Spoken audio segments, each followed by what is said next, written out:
After Times Now revealed how members of parliament are seeking to fly higher than the rest of the country, Aviation Minister now has put out a meek defense to the demands of the MPs at airports, ranging from special pickups to free food and beverage, all with your money.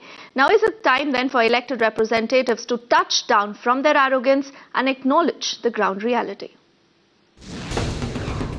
Their arrogance has now literally reached sky high, with the MPs vying for a VIP treatment at the airport and onboard private airlines.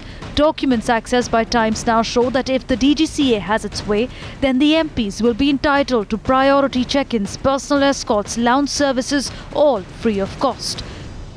There was a meeting on January 3rd of airport operators, airlines and all the stakeholders, which was decided that there would be courtesies extended to members of parliament by all airlines and not only Air India, and there were clear directives.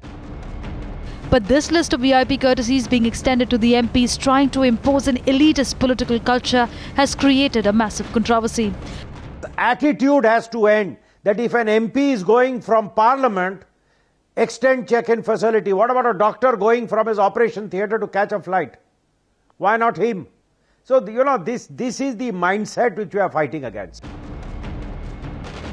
After Times Now's expose, there has been a vocal criticism on the political class's mindset of entitlement. Why are these guys so insistent on this continued imposition of subservience-oriented mindset? This culture. Exactly. It's almost like the Raj has left us, but they've left their own sahibs behind to uphold their legacy. Under pressure, the Civil Aviation Minister has denied even giving any order to implement these guidelines. I have checked with DGCA.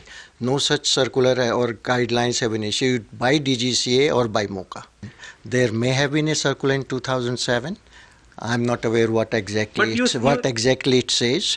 Fact of the matter is that if that order was not given to airlines, it was a mere technicality. Now Ajit Singh, the minister, is coming out and saying that he did not issue any orders, nor the ministry, means that there was a deliberation inside the ministry. The orders were issued, however, not communicated to private airlines. So that remains a technicality as yet. But while some politicians are still defending the proposal, every carrier, along with VIPs, also gives a lot of treatment, VIP treatment to CIPs, that is commercially important people. If there is a member of parliament who's given a little bit of a privilege or a little bit of a kind of a respect, I don't think it should be blown out of proportion. These are privileges that are given to members of parliament, which are so long have been normal on both the airports as well as technically even in the railway stations and in all other public places. Many are also slamming the DGCA's move.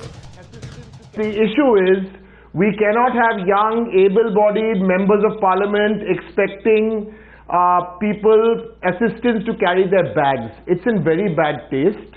In fact, those VIP lounges are also a disgrace, and here not only members of parliament, what about bureaucrats, what about high members of the judiciary and other honchos? I think it's the entire culture which needs to change, it's a mindset which needs to change. With this controversy over Royal Air treatment snowballing for the MPs, isn't it time that these flying Maharajas, our public representatives, be forced to be grounded and shun these privileges? Bureau Report, Times Now.